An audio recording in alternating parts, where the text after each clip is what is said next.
बहुत बहुत स्वागत है आपका इंडिया न्यूज उत्तर प्रदेश उत्तराखंड पर। मेरा सवाल सबसे पहले यही चर्चा की मैं शुरुआत करता हूं कि वन एक सबसे इंपॉर्टेंट विभाग है। कहते हैं जल, जंगल और जमीन, यही तीन ऐसी चीजें हैं और जंगल आपके पास है। तो इस समय उत्तर प्रदेश के जंगल के राजा या यूं ही कहिए शेर आप ही हैं।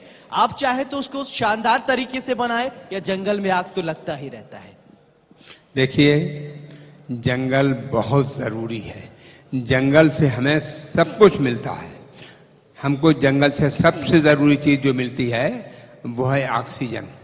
हम बिना भोजन के 13-14 दिन तक जिंदा रह सकते हैं, बिना पानी के 3 दिन तक जिंदा रह सकते हैं, लेकिन बिना ऑक्सीजन के 3 मिनट रहना मुश्किल है। तो ये समझिए कितनी ज़रूरी है जंगल। और जंगल से हमें औषधियाँ मिलती हैं, जंगल से हमें ईंधन मिलता है, जंगल से हमको जो भी लकड़ी मिलती है। तो मैं कहूँगा जंगल से हमें सब कुछ मिलता है। और जंगल बचाने के लिए वन्य जीव भी बहुत ज़रूरी हैं। अगर वन्य जीव नहीं होंगे तो जंगल हमारा नहीं बचेगा। अगर कार्निवोरस एनिमल नहीं होंगे तो हर्बीवोरस एनिमल इतने बढ़ जाएंगे कि जंगल चाट जाएंगे। तो जंगल के लिए दोनों ही ज़रूरी हैं, हर्बीवोरस भी, कार्निवोरस भी। और जंगल से ही हमें ऑक्सीजन मिलती है, प्राणवायु जिसे कहते हैं।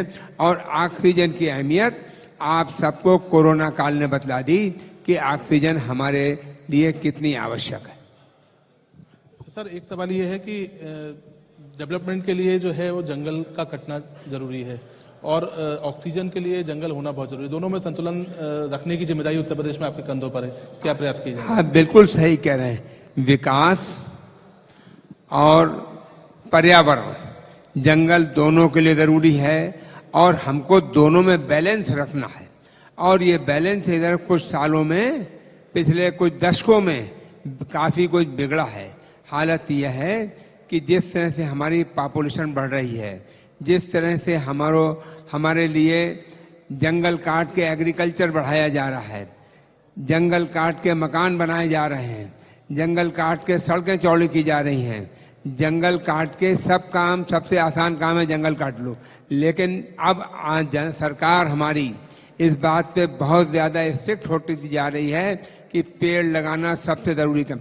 विकास और पर्यावरण दोनों में संतुलन रखना है। हमको विकास भी करना है, कहीं सड़क चौड़ी करना है, पेड़ आ रहा है तो पेड़ को हटाना भी है। तो उसके लिए भी हमने अब 2 तरीके किए हैं। एक तो हम कोशिश ये कर रहे हैं पेड़ों को ट्रांसलोकेट करें, पेड़ उखाड़ के दूसरी जगह पूरा का पूरा लगाने के लिए हम कोशिश कर रहे हैं। इसके साथ ही साथ पेड़ लगाने पे बहुत ज्यादा जोर दे रहे हैं। और पेड़ को तभी काटा जाए जब बहुत जरूरी हो। अगर पेड़ को काटना अवॉइड किया जा सकता है तो उसको हमें अवॉइड करना चाहिए। और पेड़ लगाना और पेड़ बचाना दोनों बहुत जरूरी हैं। इस वर्ष भी 35 करोड़ पेड़ लगाए जाएंगे और मुझे पूरी उम्मीद है कि आप सबके, जनता के सहयोग से हम ये 35 करोड़ लगाएंगे और 35 करोड़ की सुरक्षा का भी इंतजाम करेंगे। सर, बात करें अगर पर्यावरण की, तो पर्यावरण के लिए क्या नई नीतियां करी जा रही हैं? और अगर बात करें उद्योग धंधों की, तो एक एनवायरमेंट की एनओसी या तमाम ऐसे हर्डल होते हैं जो उद्योग धंधों की जो गति है उसको रोकते हैं। देखिए, मैंने बताया विकास बहुत जरूरी है, इंडस्ट्री लगना बहुत जरूरी है। और हमारे प्रदेश में जिस तरह से इंडस्ट्रियलिस्ट, न केवल प्रदेश के अंदर का इंडस्ट्रियलिस्ट बल्कि पूरे देश का इंडस्ट्रियलिस्ट, क्या मैं तो कहूँगा दुनिया का इंडस्ट्रियलिस्ट आज यूपी की ओर भाग रहा है। और वो यूपी को देख रहा है, वो देख रहा है यहीं उसकी सुरक्षा है, यहीं उसका संरक्षण है, यहीं उसकी इंडस्ट्री पनपेगी, यहीं उसे वर्किंग हैंड मिलेंगे, यहीं उसे मार्केट मिलेगा। तो यहाँ पर इंडस्ट्रीज बहुत तेजी में आ रही हैं और वुड बेस्ड इंडस्ट्री भी आ रही हैं। इसके लिए हम कोशिश यही कर रहे हैं कि कम से कम पेड़ कटें, ज्यादा से ज्यादा इंडस्ट्री लगे, पर्यावरण का पूरा ख्याल रखा जाए और इंडस्ट्रियों को भी पूरा सहयोग दिया जाए। जहाँ तक आपने बताया एनओसी का सवाल है, हमारे मुख्यमंत्री इस मामले में बहुत स्ट्रिक्ट हैं। अगर किसी भी विभाग, अब तो सिंगल विंडो सिस्टम है, आप अप्लाई करिए, आपको एक डेफिनेट टाइम में एनओसी मिलेगी। अगर नहीं मिलती है तो उसके लिए हमारे मुख्यमंत्री कार्यालय में एक अलग से सेल है जो हर डिपार्टमेंट को सुपरवाइज कर रहा है, देख रहा है और पूछ रहा है कि तुम्हारे यहाँ कितने लोगों ने एनओसी अप्लाई की, 10 दिन के अंदर कितनों को एनओसी दे दी गई, कितनों को नहीं दी गई, क्या वजह है, क्या उनसे पूछा? और पूछने के बाद उनका जवाब आए हुए कई दिन हो गए, उन्हें एनओसी क्यों नहीं मिली, उनका तुरंत देखो। तो मैं कह रहा हूँ मुख्यमंत्री स्तर से इतनी ज्यादा देखभाल हो रही है कि अब एनओसी मिलने में उतनी दिक्कत नहीं है। फिर भी अगर कहीं पे किसी को दिक्कत होती है तो मुझसे मिले, मैं उसे एनओसी दिलाऊंगा।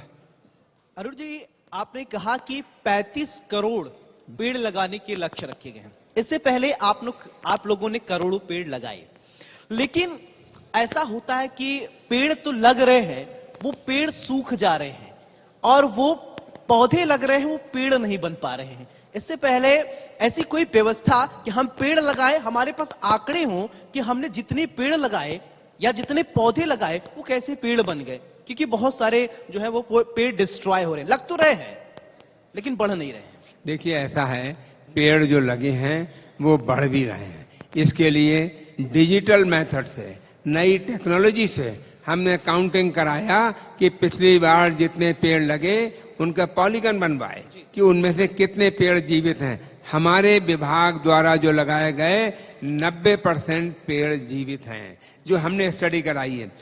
अन्य विभागों द्वारा लगाए गए उनमें भी 75 से 80% पेड़ जीवित हैं। फिर भी हमने सिर्फ अपने विभाग की बात नहीं मानी, हमने एक third party forest research institute Dehradun की है जो एक बहुत ही स्टैंडर्ड है, उनसे कहा कि हमारे यहाँ पिछले 2 साल में कितने पेड़ लगे उनकी गिनती करके हमें बताइए। और मैं समझता हूँ थर्ड पार्टी सर्वे जो है आपके सवाल का सही जवाब देगा। इससे पहले इतिहास के पन्ने में थोड़ा लेके चलते, आपने पढ़ा होगा चिपको आंदोलन। एक ऐसा आंदोलन चला हमारे यहाँ जब डिफॉरेस्टेशन बहुत तेजी से हुआ, तो ये कहा गया कि हम एक ऐसा आंदोलन चलाएं, पेड़ कटे तो लोग जाके चिपक जाए कि एक पेड़ एक इंसान के बराबर होता है। चर्चा की शुरुआत आपने कहा कि प्राण वायु यानी ऑक्सीजन हमें पेड़ से मिलता है, और कोरोना काल में भी हमने देखा कि ऑक्सीजन की क्या स्थिति, सिलेंडर लेके लोग दौड़ रहे हैं, ऑक्सीजन नहीं मिल रहा है, लोग दम तोड़ रहे हैं। यानी प्राण वायु को हम ऐसे कैसे प्रोटेक्ट करें कि ज्यादा से ज्यादा हमको प्राण वायु यानी ऑक्सीजन मिले। देखिए, चिपको आंदोलन वालों का मैं बड़ा सम्मान करता हूँ। उनमें जिन लोगों ने आगे आए और उन्होंने पेड़ काटने से रोका, उनको मैं नमन करता हूँ, उनका सम्मान करता हूँ। और मैं चाहता हूँ हम में से हर एक में पेड़ को बचाने का दिल होना चाहिए, पेड़ को बचाने की सोच होनी चाहिए। अब की बार हमने ये सोचा है जो हम पेड़ लगाएंगे इसमें 6, 7, 8 क्लास के बच्चों को 2-2 पेड़ देंगे, फल के पेड़ देंगे। किसी के अमरूद का देंगे, शहतूत का देंगे, नींबू का देंगे, आम का देंगे, आंवले का देंगे। जिस क्षेत्र में जो फल पैदा होता है उसका पेड़ देंगे। और पेड़ ये नहीं ऐसे दे दिया, ग्राफ्टेड पेड़ होगा कि अमरूद दिया जाए तो ये नहीं छोटा सा अमरूद निकला, बड़ा अमरूद निकले, अच्छा अमरूद निकले। हर बच्चे को जब हम 2-2 पेड़ देंगे वो अपने घर पे जाके लगाएगा, पानी उसकी अम्मा अपने आप दे लेगी, बच्चे ने पेड़ लगाया है। और उसमें जब फल निकलेंगे तो बच्चों को न्यूट्रिशन मिलेगा, बच्चों को विटामिन मिलेंगे, पूरे परिवार को फल मिलेंगे। और फल इतने होंगे बच्चे खाएं, अपने यार दोस्तों खिलाएं, और बच्चों में पेड़ के प्रति प्रेम डेवलप होगा कि पेड़ से हमें कितना फायदा है। और ये पेड़ इन्होंने लगाया था और वो पेड़ है। हमको पेड़ लगाने की सुरक्षित जगह मिलेगी, पेड़ को पानी देने का इंतजाम होगा, पेड़ से मोहब्बत होगी बच्चों को, और बच्चों को न्यूट्रिशन भी मिलेगा। सर, आप बात करें अगर राजनीति की, तो आप लगातार विधायक रहे हैं, इस बार मंत्री बने हैं, प्रदेश में नगर निकाय चुनाव होने वाले हैं, किस तरह की रणनीति रहेगी और किस तरह से भारतीय जनता पार्टी जिस तरह से शहरी निकाय में हमेशा सफलता प्राप्त करती है, इस बार की क्या रणनीति? पिछली बार से ज्यादा मेयर हमारे आएंगे, 18 में से 17 या 18 मेयर हैं, जितने हैं सबके सब हमारे आएंगे। हमारी पार्टी ने जनता की सेवा की है, जनता हमारी पार्टी के साथ है और खुल के जनता वोट देगी। और पिछली बार से ज्यादा मेयर आएंगे, पिछली बार से ज्यादा वोटों से जीत के आएंगे मेयर, और मुझे पूरी उम्मीद है हमारी पार्टी भारी बहुमत से जीतेगी। सर, बात करें अगर अल्पसंख्यकों की, मोदी जी लगातार कर रहे हैं सबका साथ सबका विकास सबका विश्वास, मौलाना शहाबुद्दीन साहब भी यहाँ पे बैठे हुए हैं। भारतीय जनता पार्टी के प्रति जो अल्पसंख्यक है उनका रुझान लगातार बढ़ रहा है, किस तरह की ये नीतियां हैं और कैसे देखिए, भारतीय जनता पार्टी ने कभी हिंदू मुसलमानियत की राजनीति नहीं की, ना कोई सेवा के कार्यों में हमारी सरकार ने वो किया। अगर राशन दिया तो सबको दिया, शक्ल देख के नहीं दिया। सुरक्षा दी तो सबको दी, इलाज हो रहा है तो सबका हो रहा है। कोरोना में दवाई दी गई, सबको दी गई। वैक्सीनेशन दिया गया, सबको दिया गया।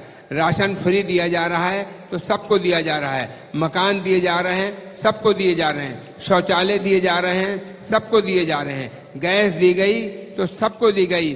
5 लाख का ट्रीटमेंट का जो कार्ड दिया जा रहा है, सबको दिया जा रहा है। हमारी सरकार का विश्वास है सबका साथ, सबका विकास, सबका विश्वास, सबका प्रयास। और अल्पसंख्यक वर्ग भी अब धीरे धीरे हमारी पार्टी के साथ आ रहा है। जी, मैं अपने सहयोगी मानस से रिक्वेस्ट करूंगा मौलाना साहब को माइक दें, जिससे अगर उनके मन में कुछ सवाल है तो वो भी पूछे जा सके। जब तक माइक आ रहा है सर, बरेली और रोहिलखंड की राजनीति की बात करें तो भारतीय जनता पार्टी का गढ़ रहा है बरेली हमेशा। किस तरह के क्या ऐसे समीकरण है या किस तरह का ऐसा एक वो रहा कि लगातार जनता जो है वो भारतीय जनता पार्टी को सपोर्ट? समीकरण है हमारा काम, हमारी सोच, हमारी ईमानदारी, हमारी वास्तविक सेवा, इसलिए जनता हमें वोट दे रही है। अरुण जी, एक सवाल मेरा ये आपसे कि निकाय चुनाव है, थोड़ा लेट हो गया है, आप भी मानते हैं कि पहले हो जाना चाहिए। बहुत सारे ऐसे मुद्दे हैं, लोग आरोप लगाते हैं, ये जनता का आरोप है कि नालियां पटी पड़ी हैं, सड़कों में गड्ढा है। अगर जिम्मेदार लोग पहले से तय हो जाते तो आप लोग ज्यादा अच्छा काम कर सकते थे। ये कैपेबिलिटी है आप लोगों में, तो देरी क्यों सर? देखिए, ऐसा है, हमने ये कभी नहीं कहा कि अब 5 साल में बिल्कुल हिंदुस्तान को अमेरिका बना देंगे जी, लेकिन हम हिंदुस्तान को, देश को बेहतर बना रहे हैं और आगे बनाते रहेंगे। ये बात सही है, सब काम एकदम नहीं हो सकते, धीरे धीरे हो रहे हैं, लेकिन हम उस विकास की तरफ बढ़ रहे हैं। हम नगर निगम को बेहतर काम करने की सोच रहे हैं। आज जगह जगह पुल बन रहे हैं, सड़कें चौड़ी हो रही हैं, एक्सप्रेस वेज बन रहे हैं, हाईवेज बन रहे हैं, हवाई अड्डे बन रहे हैं, हर तरफ तरक्की हो रही। स्कूलों का सवाल है, जहां तक प्राइमरी स्कूलों की शक्ल बदल गई है। अगर आप गए होंगे, आप देखिए वहां की दीवारें, वहां का फर्श, पीने का पानी, शौचालय, और सबसे बड़ी बात यह है कि वहां पे फर्नीचर पूरी तरह से है। वहां पे कंप्यूटर दिए जा रहे हैं, बच्चों को बेहतर बनाया जा रहा है, बच्चों को पढ़ाई अच्छी की जा रही है।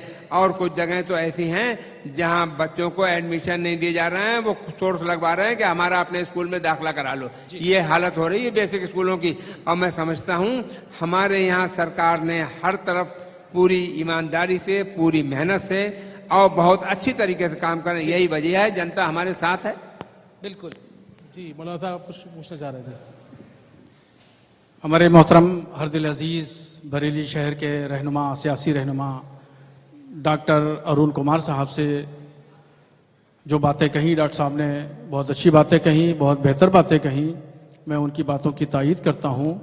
और साथ में डॉक्टर साहब से 3 मेरे सवाल हैं और वो 3 मेरे सवालों को मैं एक साथ में तीनों सवालों की गुजारिश कर देता हूं और वो फर्दन उन सवालों का जवाब दे देंगे। पहला सवाल ये है कि रामपुर जिला में स्वार सीट है, स्वार सीट असेंबली सीट पे इलेक्शन होने जा रहे हैं, उसका नोटिफिकेशन भी गालिबन जारी कर दिया गया है। तो वहाँ पर समाजवादी पार्टी के कदावर लीडर थे, उनके बेटे अब्दुल्ला आजम की सीट सस्पेंड हुई है। तो वहाँ पर भारतीय जनता पार्टी क्या पसमानदा मुसलमान को टिकट देगी या नहीं? क्योंकि भारतीय जनता पार्टी ने पसमानदा मुसलमानों की एक मुहिम चला रखी है।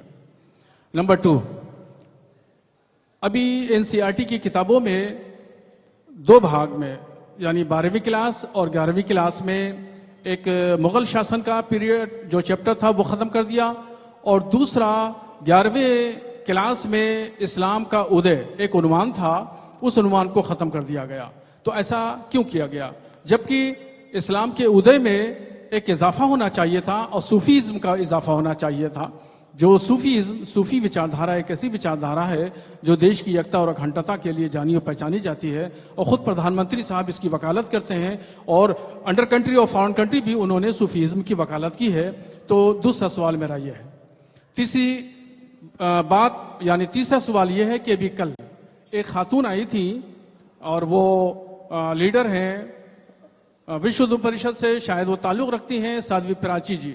उन्होंने मुस्लिम महिलाओं के ताल्लुक से बहुत खराब और गलत बयान दिए और उन्होंने कहा कि घर वापसी के लिए हम मुस्लिम लड़कियों को पैसा देके, लालच देके हिंदुओं को हम नौजवानों से कहेंगे कि वो उनको पटाएं और उनसे शादी ब्याह करें।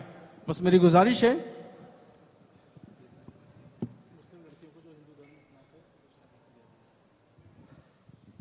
धन्यवाद मौलाना साहब।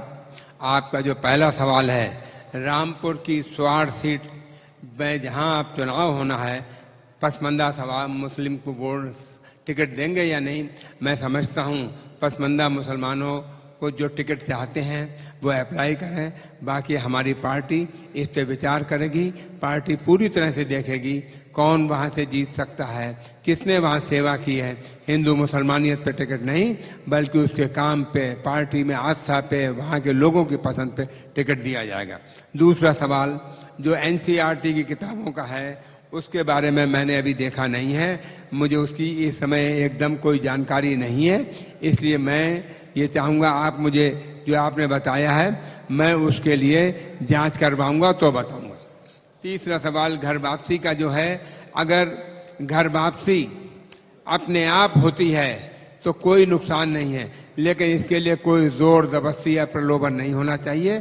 कोई अपने आप कोई भी धर्म स्वीकार करना चाहे तो वो कर सकता है। ठीक है, बहुत बहुत धन्यवाद डॉक्टर साहब आपका इस सेशन में इंडिया न्यूज़ को ज्वाइन करने के लिए। और मैं आग्रह करूंगा कि धन्यवाद, बहुत बहुत धन्यवाद। श्रोताओं का बहुत बहुत धन्यवाद।